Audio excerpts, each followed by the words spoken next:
Good afternoon, everybody, and thank you for joining us for Speaking of Schools, a conversation about voucher laws across the United States. I'm Sharon Kirsch. I'm co-founder and executive director of Save Our Schools Arizona Network, and we are a statewide grassroots organization, and we are dedicated to research, community engagement, voter outreach around the importance of supporting public education. And I'm really excited today, this is the third in our series of Speaking of Schools, to introduce our panelists, Jessica Levin, who's a senior attorney at the Education Law Center and the director of Public Funds, Public Schools, and Katherine Dunn, who's the regional policy analyst and child rights advocate for the Southern Poverty Law Center. So welcome you both, and thank you so much for being here today. We really, really appreciate you taking time out of your schedules to spend this hour with us. And thank you to everybody in our audience for joining us. So for those of you who are on Facebook Live, you will be able to post questions in the comments as we're talking, and the Save Our Schools Arizona Network team members who are behind the scenes will feed those questions to us. We'll try to get to as many of those questions as time allows. So I'd like to start with Jessica. Those of us, those who across the United States are working to privatize public education have dozens and dozens of think tanks and policy analysts and lawyers and websites, and they self-commission studies, and they have billion-dollar backers like the Koch brothers and US Secretary of Education Betsy DeVos. And in Arizona, we know very well because we have our own branch of the Americans for Prosperity and DeVos's American Federation for Children. We also have the Goldwater Institute. All of these organizations that are working to pull public tax dollars out of our public schools and put them into private voucher schemes. So Jessica, could you tell us a little bit about what prompted the campaign, Public Funds, Public Schools, and why there are so few organizations like this? And tell us a little bit about how this got started and what Public Funds for Public Schools does. Yes, and thanks so much, Sharon, and to Save Our Schools Arizona for inviting us to be part of this amazing program. We closely follow your work and the work of everyone in Arizona who is fighting to keep public funding in public schools. So let me tell you a little bit about the Public Funds, Public Schools, or PFPS campaign. It's a national campaign to ensure that public funds for education are used to maintain, support, and strengthen public schools, and that they're not diverted to private school vouchers or other private educational uses. And PFPS is a collaboration of a few organizations: Education Law Center, where I work, Southern Poverty Law Center, and the SPLC Action Fund, and the law firm Munger, Tolles & Olson.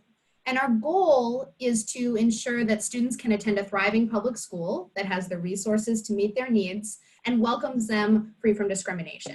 We're using many strategies to do that, including litigation, policy work, and research, and we can talk some more about that. But for how we got started and what was our motivation, as you mentioned, there are many well-funded, well-resourced pro-voucher groups, for example, the Institute for Justice, IJ, or the American Legislative Exchange Council, known as ALEC, groups that are pushing for voucherization. And our individual organizations had been fighting vouchers for many years, but we've teamed up now to ramp that up and to counter those efforts with a robust, sustained response, because we think that kind of sustained response is needed in the face of many, many organizations that are trying to promote vouchers. So there are, of course, other fantastic groups, including SOS Arizona, fighting vouchers. And one of our key goals is to support and collaborate with other groups. But we also wanted to increase capacity where it was needed, for example, through litigation to fight vouchers in court. So I know that many of your viewers probably already know a lot about vouchers. Just for everyone, I want to tell you a few of the key reasons that PFPS opposes vouchers. And the first is that they redirect scarce public funds to private educational uses, which significantly undermines the ability of public schools, which serve the vast majority of American students, it undermines their ability to serve all students and ensure that they have an adequate and equitable educational opportunity. Many public schools were already struggling before this year with underfunding, with severe and chronic underfunding, stretching back to the Great Recession and even further. And the need for resources and the budget cuts that will be connected to the pandemic are only going to exacerbate that situation. So we can't afford to send those scarce public dollars to private education uses. Additionally, many of the legal rights and protections that apply to students in public schools don't apply to students using vouchers to go to private schools. So students can face discrimination in admissions or once they're in a private school with a voucher. And this includes the fact that voucher programs often don't prohibit discrimination based on religion or based on LGBTQ status, or that English language learners or students with disabilities often have to give up many of their rights when they take a voucher and go to private school. And families are often not told about that. Additionally, vouchers can exacerbate segregation in schools. And one study found, for example, that voucher programs are more likely to increase school segregation than to promote integration. And finally, I just want to note that studies also show vouchers don't improve academic achievement. In fact, several studies have found that students attending private schools with vouchers have poorer academic outcomes than their peers in public schools. And there's a lack of financial accountability, academic accountability, and transparency with vouchers. And I know that that has been shown in Arizona specifically. So for all these reasons, because vouchers are poor public policy and they can be illegal in many ways, we're committed to fighting those programs and keeping public funds in public schools. So we're happy to talk about any of those strategies we're using, but that's a little overview of why we're doing this work, why we think it's so important. That's excellent. And I just have to say, from Save Our Schools perspective, as we've sort of come to learn about all of this stuff and trying to kind of find resources and keep our finger on the pulse of what's happening, it's been absolutely fabulous to have public funds, public schools, and your great website doing so much of that work for us. So we are really grateful for that. So I know that many of our Save Our Schools Arizona volunteers are well aware of vouchers. And have worked with us to stop or at least slow voucher expansion. But we also know that Arizona is not the only state facing these issues or these efforts to try to privatize public education. So Katherine, would you tell us a little bit about other voucher programs in other states, kind of what that looks like nationally across the US? Sure, and I just want to echo Jessica's thanks for having us as part of your webinar series and for all the work you do and the work that your supporters do as well to protect public education and improve it in Arizona. So I think to talk about like the state of voucher programs across the country, it's important to look at the history of private school vouchers and their origins. So the first kind of wave of private school vouchers in the country came after the Brown versus Board of Education decision in 1954. And were really concentrated in southern communities who used vouchers as a tool to evade desegregation. Southern states offered these vouchers to incentivize white students to leave desegregated public schools. In some of the states where we work at SPLC, Alabama, Louisiana, and Mississippi, tens of thousands of students left their public schools to attend segregation academies in the years following Brown.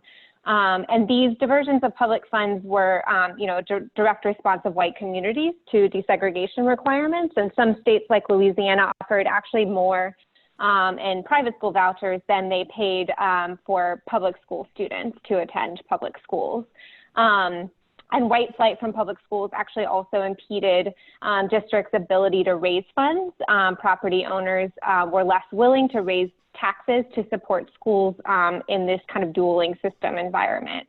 So while this era of vouchers were eventually struck down post-Brown, over the past couple of decades, we've seen vouchers reemerge in new forms and expand, but often around narratives of failing public schools that really remain systematically underfunded. And important to note that that underfunding really targets Black and Brown schools across the country in particular. So right now we have about 30 states with some type of voucher program.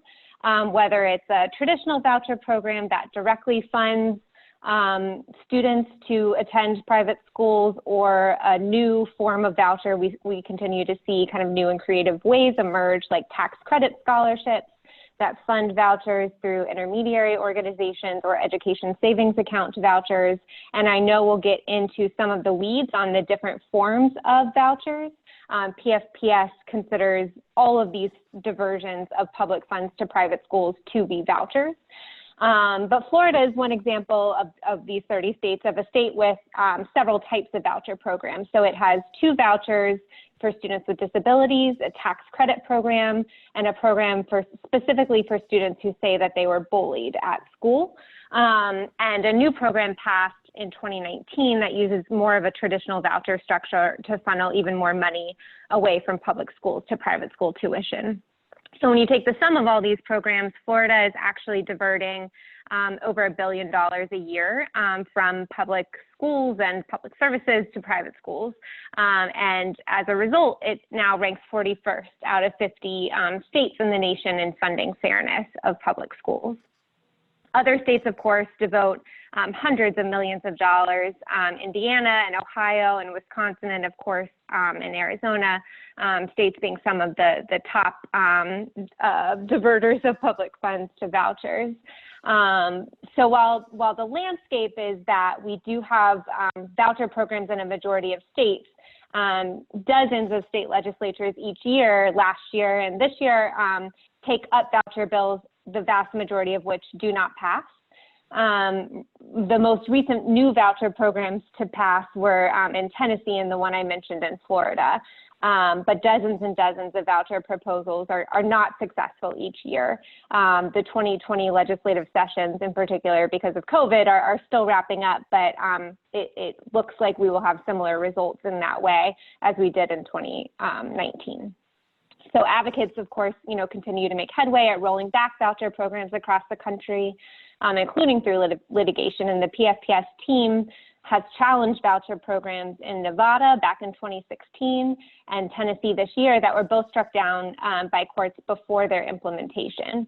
It also includes organizing and advocacy. And of course, you all in Arizona have really held the line on stopping voucher expansion after voters overwhelmingly rejected expansion in 2017 in subsequent legislative sessions. So we continue to see legislative advocacy be successful as well. And we'll talk a little more about some of those trends. Awesome. And would you say a little bit about, so the Nevada case, the Nevada vouchers would have been, had that actually been funded, the first universal voucher program in the United States. Can you say a little bit about why that never happened, either one of you? Sure. So that was a great victory for those fighting to keep public funds in public schools, because as you say, Sharon, that would have been a universal voucher program. That was an education savings account voucher program.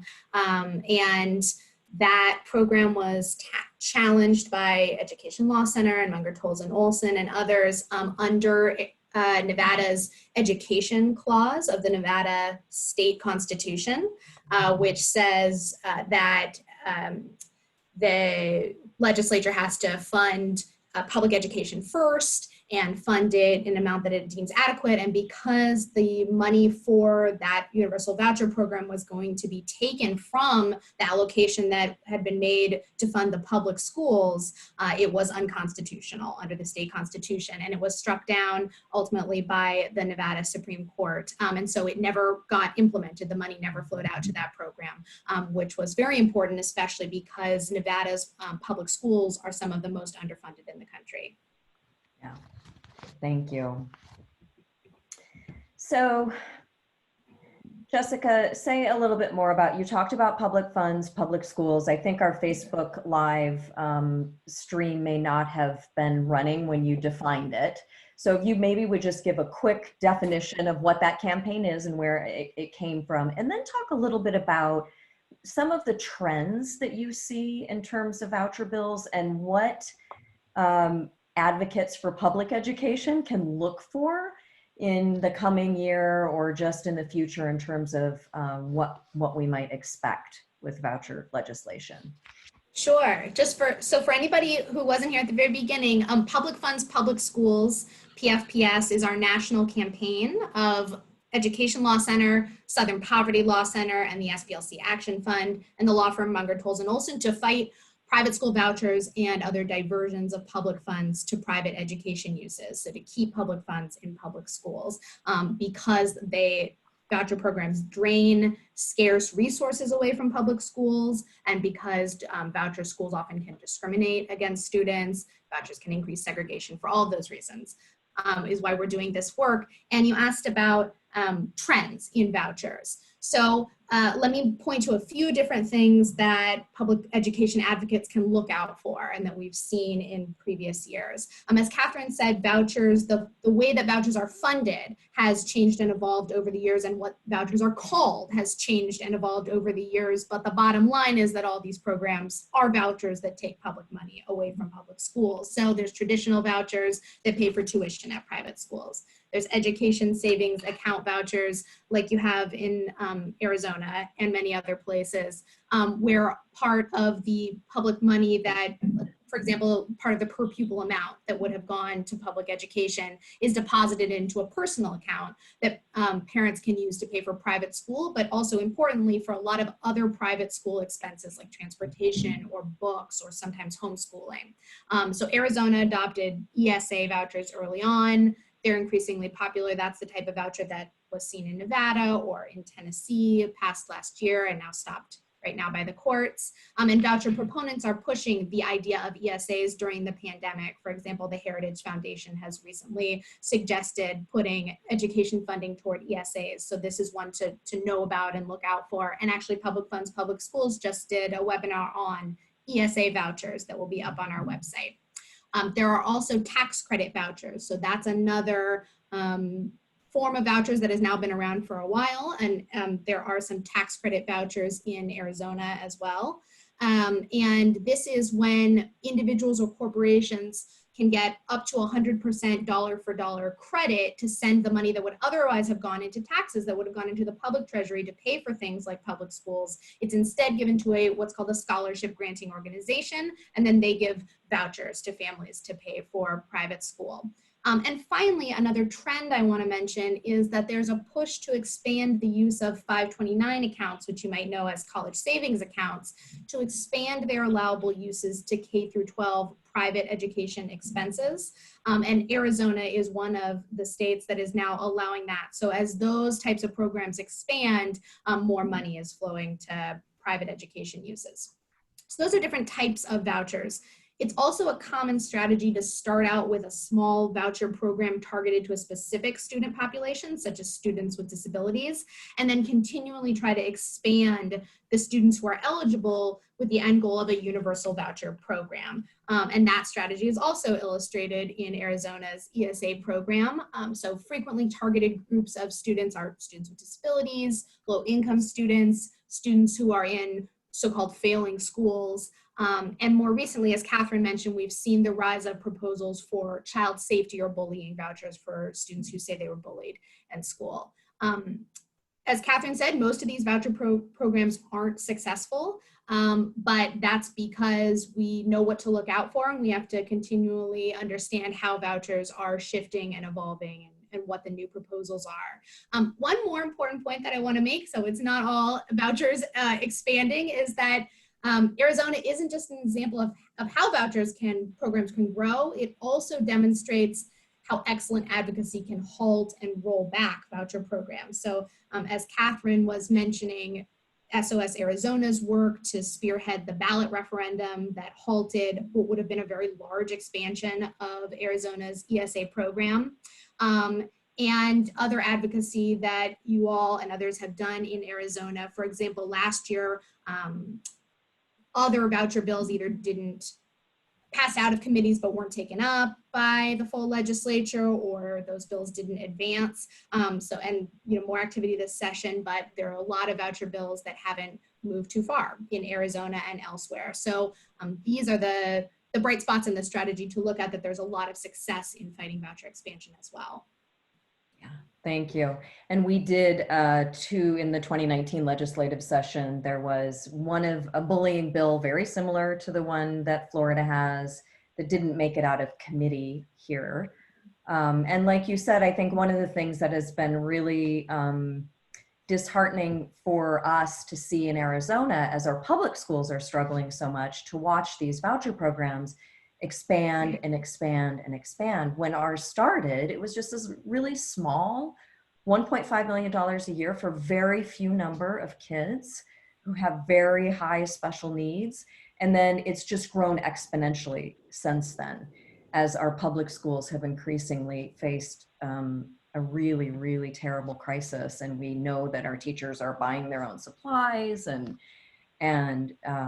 so it's been frustrating. And I think that's something that's motivated a lot of our volunteers, is really wanting our state to recognize and prioritize our public schools. So Definitely a tactic to get in there with that, yeah. small program, and some will even build in automatic expansions year after year. So they don't even have to take legislative action each year for all of a sudden in 10 years it to be a much larger program. Yep. Yes. So we spend most of our time paying attention to the state of Arizona and what's going on in other states. But Katherine, could you talk a little bit about what's going on at the federal level, especially now with the COVID relief efforts and the CARES Act, which is the Coronavirus Aid, Relief, and Economic Security Act that has provided some funding to states? Tell us a little bit about what's happening at the federal level with vouchers. Sure. And currently there is only one federal voucher program, meaning passed through federal legislation, and it's for Washington, D.C. And there is, some decent research on this program, meaning valid research, showing that the program does not improve student achievement or other measures like parent satisfaction. And so I know there's continued advocacy to address the Washington, D.C. program, but Sharon, as you said, our current Secretary of Education, Betsy DeVos, is a longtime proponent of vouchers and seeks to change the federal landscape, to expand it around vouchers. And so during her time as Secretary of Education, she's pushed several voucher programs at the federal level, and we've seen her use language like education freedom in those efforts, which mirrors, the segregationists that I spoke about earlier, who pushed kind of our first wave of vouchers, because they didn't always explicitly talk about their racist motivations behind vouchers following Brown, but instead spoke about freedom to choose their schools. And we've seen President Trump too, and his State of the Union address, refer to public schools as government schools. And so I think, there's a lot of dangerous language around public schools and what it means to establish these kinds of vouchers coming from this administration. But there is a proposal in both chambers of Congress to pass what is called the Education Freedom Scholarships and Opportunity Act. It's a $5 billion federal tax credit voucher plan.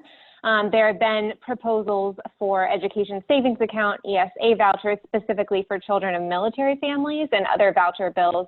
And none of these have seen much activity in Congress beyond introduction.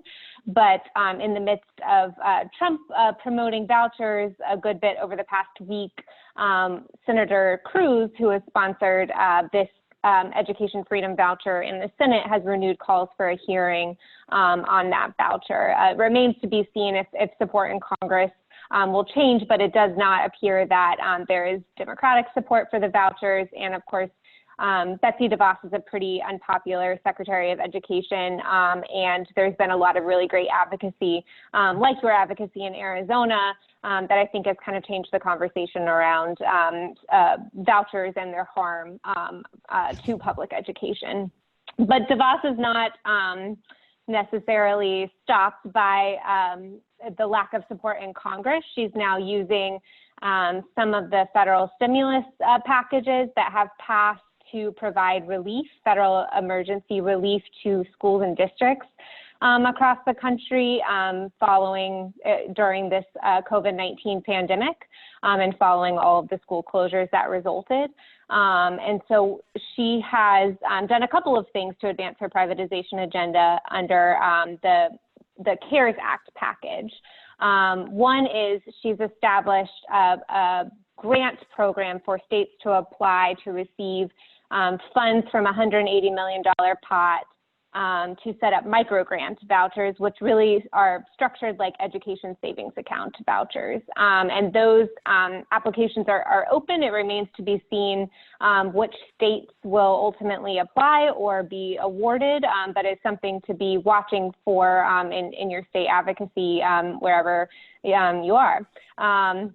She has also released guidance for districts to try to require that they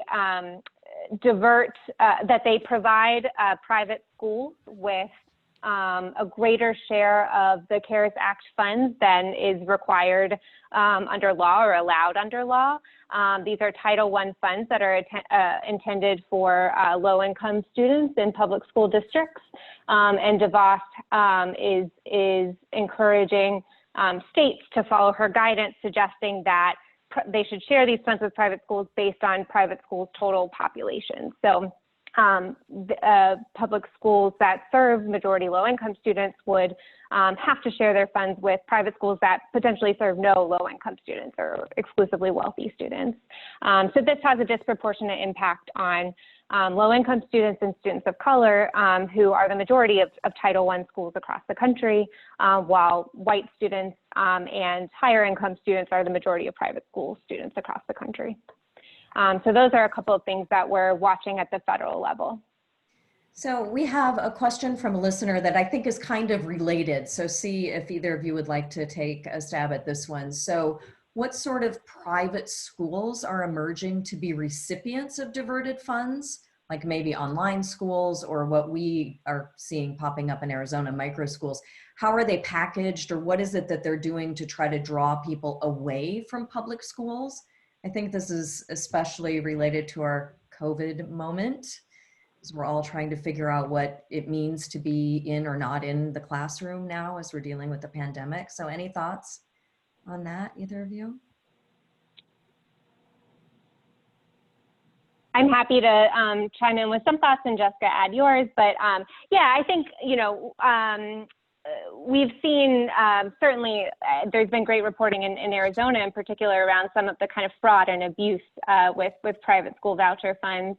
And that's been true in some of the states where I work, where private schools are set up in kind of strip malls and, certainly don't have the resources to meet students' needs. And I think the shift to online and supporting online private voucher schools only kind of, you can at least see these private schools that pop up, but it's a lot easier for, I think, to take advantage of folks who really are desperate to figure out distance learning and online learning to just set up a shop that is inadequate in terms of meeting students' needs. No, I agree. There's always a concern about sort of fly-by-night private schools wanting to participate in voucher programs because of the lack of the same standards that apply to public schools in all sorts of areas: academic standards, fiscal accountability, transparency of how they use their funds. And when you talk about online education, those concerns can be exacerbated. Obviously, public schools and all schools are grappling with distance learning right now out of necessity, but the proposition that should be a permanent way of educating many students is something else entirely, and something that is of concern to those who are fighting voucher programs and privatization programs. Yes, thank you. So Jessica, tell us a little bit about, we haven't gotten a question about this, but I know we will, so I'm just going to ask it. Many of us have been following the U.S. Supreme Court case, Espinosa versus Montana, and the decision could really show up any day. So could you tell us a little bit about what this case is and what the implications are of it? Yes, this is an important case. So I will just start with a little bit about what it's about.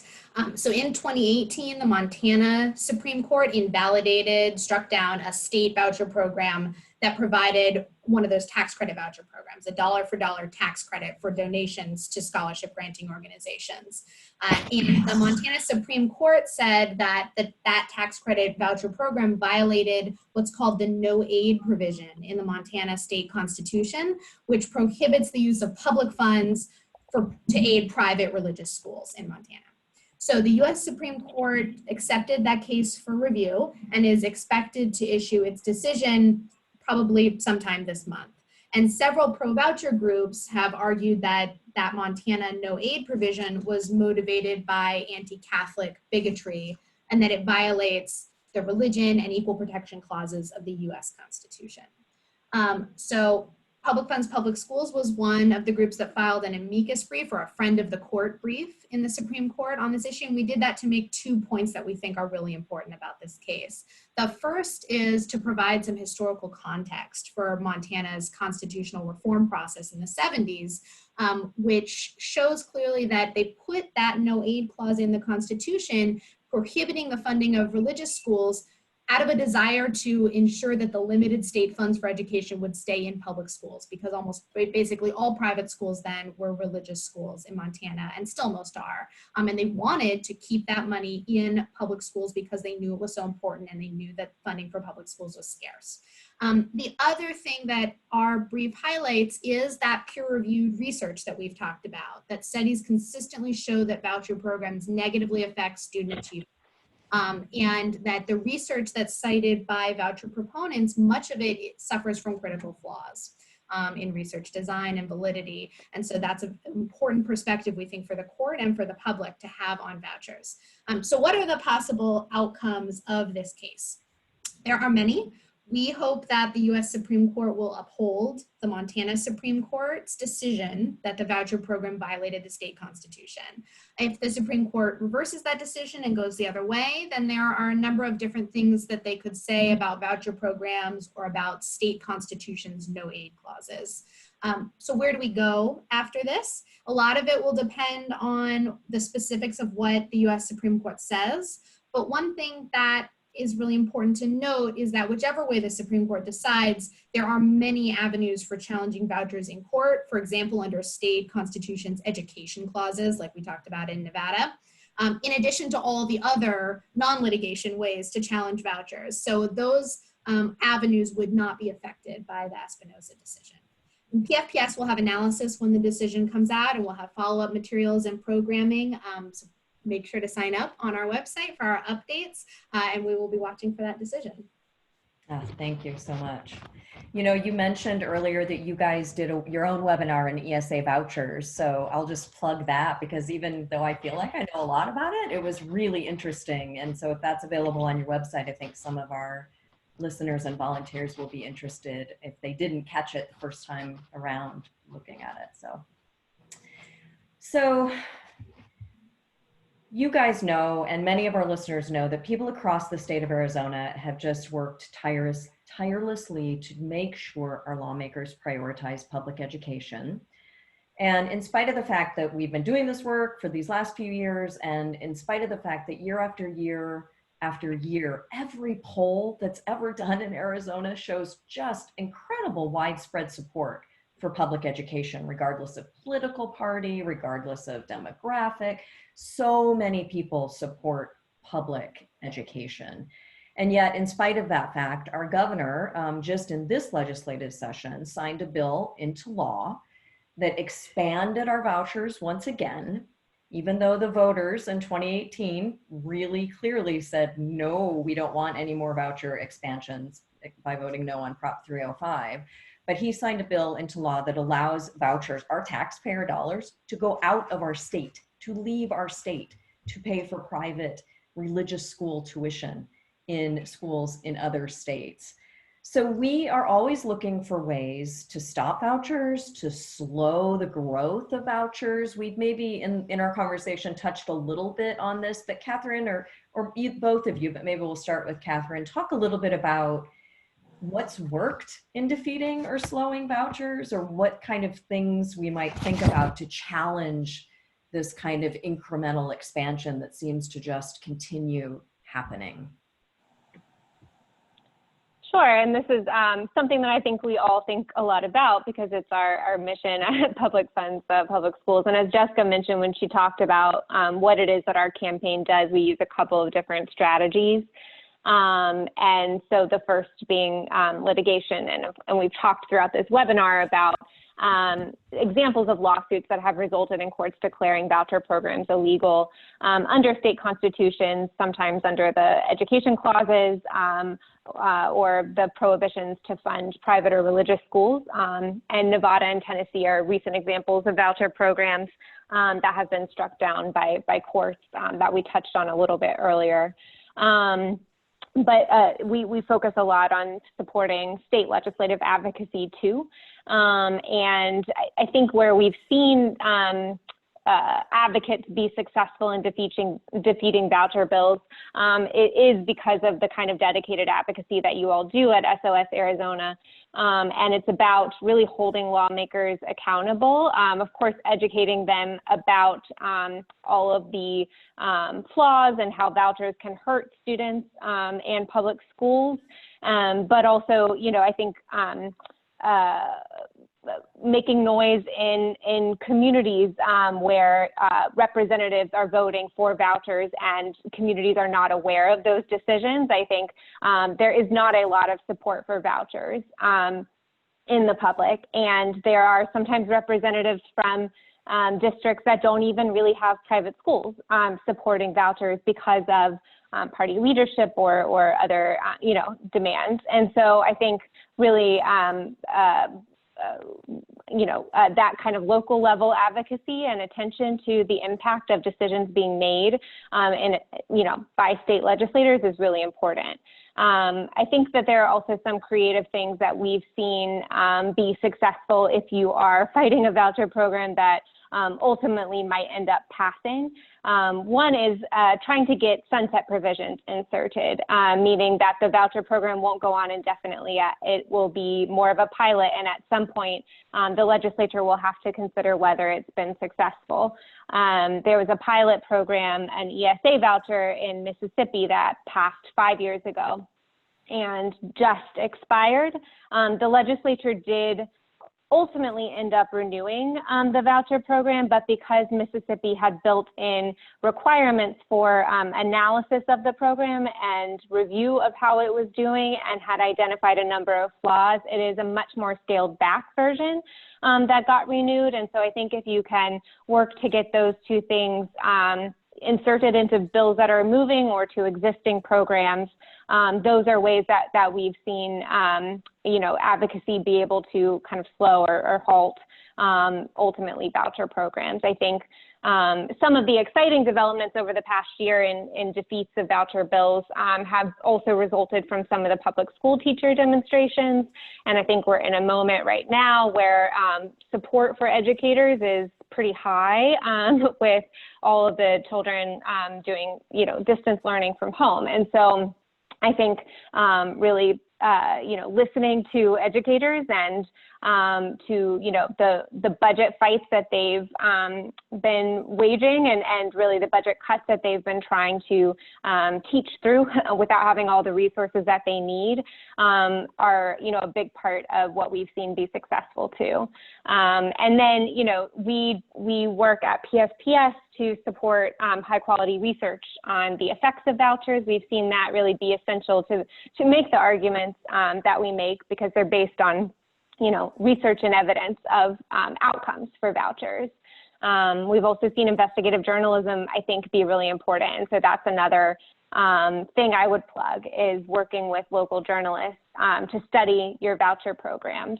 We've seen pieces in Louisiana that really highlight how well voucher programs perform if they were held to the same grading standards as the public schools in that state.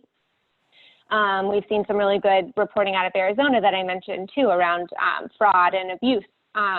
Just last week, Huffington Post published a piece that found that millions of our public dollars in Florida go to private schools that push conversion therapy on LGBTQ students. And so I think in the absence of accountability by a state, that kind of investigative journalism becomes really critical to demonstrating the negative impacts of vouchers, where a state won't do that.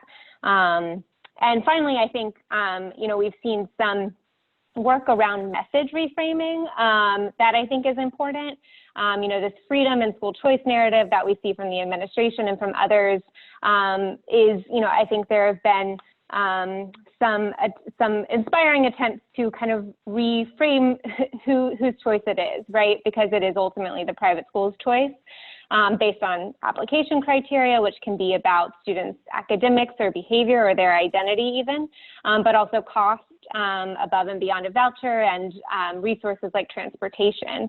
So Journey for Justice, for example, is a national network of grassroots organizers that has a We Choose campaign calling for what they say is, real equity and not the illusion of school choice. And so I think helping to reclaim some of that messaging and push back on messaging from voucher proponents is another important strategy.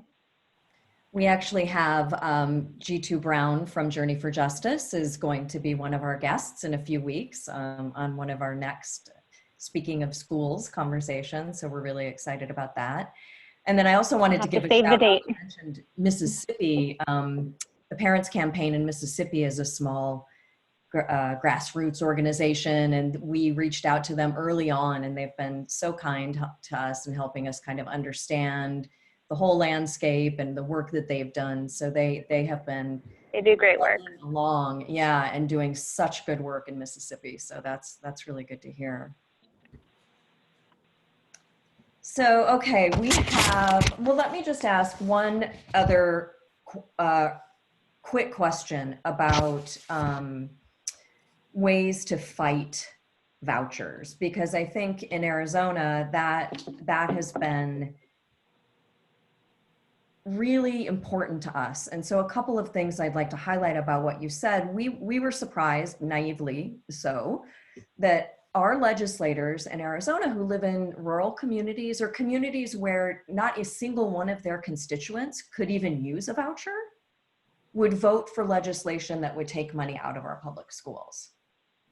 And so it's one of the things that Save Our Schools has tried to do is to have conversations like we're having with you guys. We do a road show that, of course, we're doing webinars. We used to actually go on the road and do road shows in the pre-pandemic days. But I think really helping constituents, just individual people, understand the importance of that school that's right there in their neighborhood and making sure that they can find a voice and letting their representatives know how important that is and how important public school is to them. I think that's just absolutely critical. And sometimes people think, oh, just one person, like one voice doesn't matter, but it really, really does matter. And so I think just having those conversations, we love to have conversations at Save Our Schools, just, one-on-one, standing in the line at the grocery store. We can't even do that anymore, I guess, in our pandemic world, but really just helping 6 feet apart with a mask. Yeah. Just helping people understand why this stuff is happening and how we can have a voice in making sure our legislators and our country prioritizes public education and recognizes public education as a cornerstone of American democracy.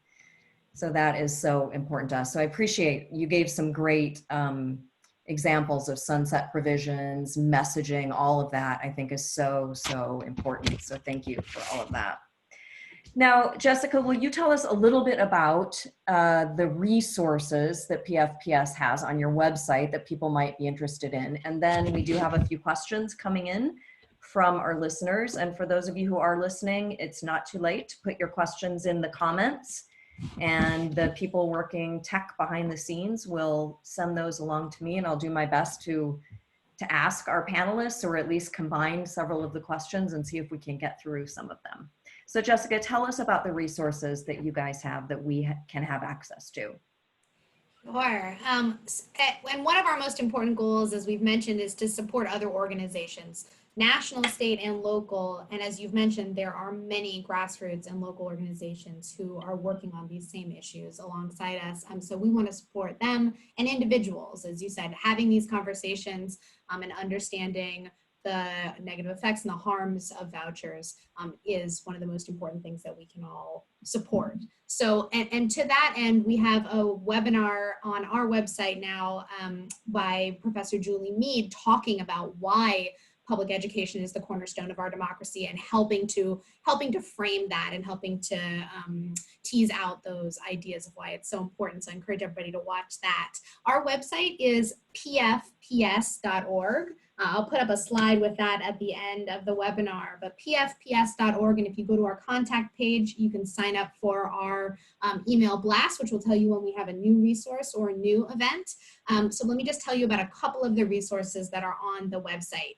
For legislative work, we now have a bill tracker where we're gathering and monitoring proposed voucher legislation in all 50 states and the US Congress. So if you go to bill tracker at the top of the website, you can search by state, you can search by type of voucher bill, and get a whole lot of information on bill content and the status of those different legislative proposals. On our advocacy page, we have resources including legislative analysis, like of the 2019 session, so you can see all the different ways that voucher proposals were defeated. We also have policy briefs there, for example, one on Mississippi, and fact sheets. Right now we have a fact sheet summarizing the research on the negative effects of vouchers, and we will have excuse me, more fact sheets coming out in the coming weeks, as well as there are recordings of our webinars, and as that series continues, we'll have more of those recordings. On our research page, as Katherine mentioned, our research page has a wealth of information, summaries of all of those studies and other policy briefs, and from the government, from think tanks, and also short summaries and then links to the full studies. So you can have that information at your fingertips when you're doing your own advocacy. And for those who are interested in litigation, our litigation page has a list and a summary of every voucher decision that's been handed down by courts across the country, as well as information and court documents on PFPS litigation, like the Tennessee litigation that we're involved in, and examples of amicus briefs. So visit our website for all of that, and please feel free to also email us PFPS or to email Katherine or me, and we'll be happy to try to get you those resources. And I'm gonna share my screen so that you can see that information too. And as Jessica is sharing her screen, I will just say that one of the hats I wear for Save Our Schools is Director of Research, and I was trying to keep track of all the bills across the country related to vouchers. So I am so grateful to you guys, not only for doing that, but for putting it together in a way where it's so easy to access so much information. It's just incredibly helpful. So yeah, that's great. So it's nice to hear that, and the continued sort of morphing of what voucher proposals come out makes it difficult to track, right? There are constantly new names and search terms and the like, but yeah. So we do have a question. I'm curious to see if you guys have an answer for this, or just like what your comments would be. So one of our listeners or viewers asks, do we know how often or at what rate parents leave voucher programs once they discover that private schools can reject them, deny services to their kids, or increase the price tag at any time? And once they realize how inconvenient and unrealistic it is to use a voucher, especially for working or lower income families. Here in Arizona, this viewer knows dozens of parents who've tried ESAs and then quit and returned to public schools once they realized just how much of a scam it is and not just a magic bullet solution. So have there been studies that look at the number of people who leave voucher programs or return to public schools? I don't know of a study that tracks that, and the person who asked the question has named a lot of the reasons that we also hear for families leaving voucher programs. The price exceeds, or there were hidden costs that they can't cover, or their child needs particular services and their rights to those services aren't protected in the private school, lots of different reasons. I don't know of a study that tracks that, and part of what hinders having more studies on voucher programs in general is the lack of requirement to report information about them in legislation, for example. So it's important that we try to get more of that data so that there can be more high quality studies on that. Yeah. One example I would note is, I think that's true. I think we don't have a holistic picture of, all of the students who are leaving private school vouchers for various reasons and what those reasons are. I mentioned earlier that the Mississippi ESA voucher, which is a voucher specifically for students with disabilities, had a requirement in the legislation for the legislature to study the program upon implementation. And one of the things that it found was that of parents awarded vouchers for their children, a third of those parents ultimately could not find a private school to meet their child's needs or a private school to accept them. They refused to admit voucher students with those needs. And so that gives a sense of, in Mississippi, the difficulty of finding a school that will do all of the things that public schools are required to do for students.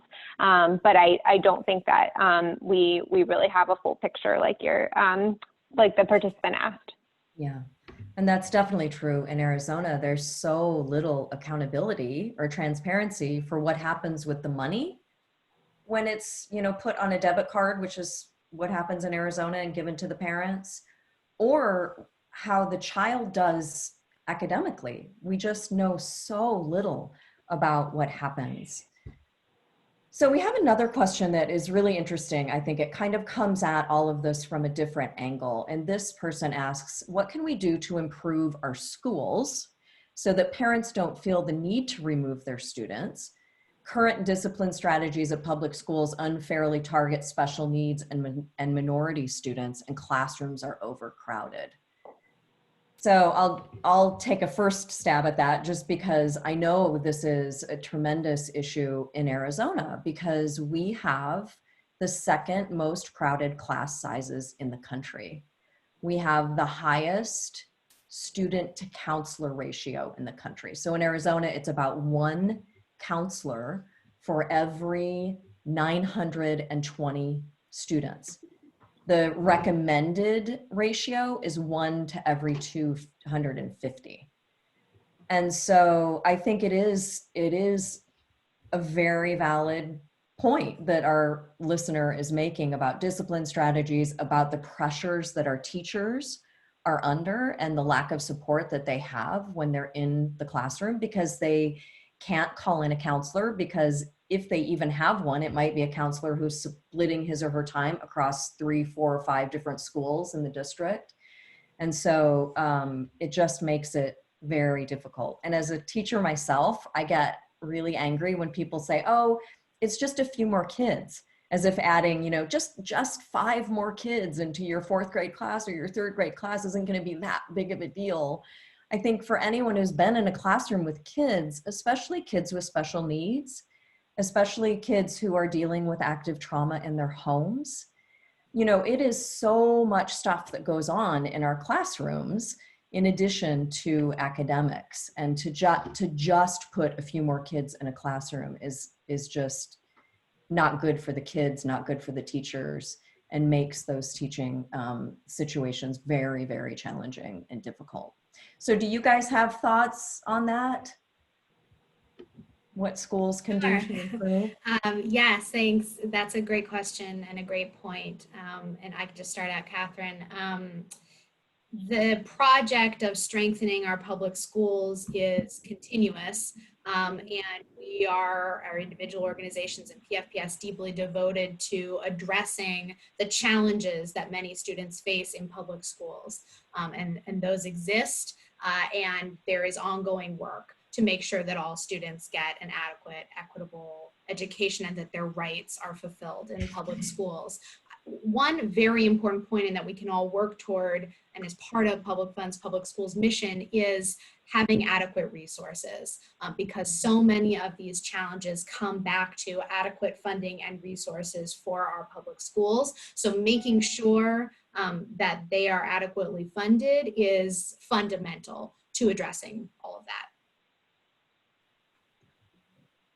Yeah, I'll just affirm what Jessica said. I mean, I think it's a great question, because although our campaign is, our strategies are around fighting vouchers, I think ultimately, you know, our goal is to ensure that there is a thriving public school in every community that meets the students' needs in that community. And I think one of the, you know, really beautiful things about public schools is that they, you know, can and should be shaped and led by their communities. And so when we see public schools get all of the resources that they need and, you know, operate in that sort of democratic way, you know, I think that it's a system that can work for communities and is structured in a way that, you know, can really be shaped to benefit and serve, you know, the students in a community in whatever way, you know, they see fit. And so I think, you know, our strategy is to ensure that this system that we have in place that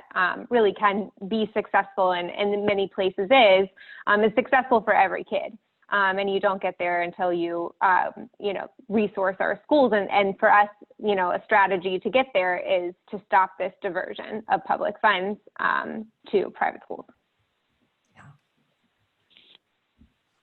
Well, thank you both. I want to just say a big thank you to Jessica Levin, who is from Public Funds for Public Schools and the Education Law Center, and Katherine Dunn from the Southern Poverty Law Center. So I really appreciate you guys being here and letting us pick your brains a little bit, get your insights, and for all that you do to really push to create strong public schools across the United States, and all of the help that you guys have given and will continue to give us working on the ground in the States and Arizona. We are very, very grateful. So thank you so much for being with us tonight. Thank you, and It was likewise. fun chatting with you.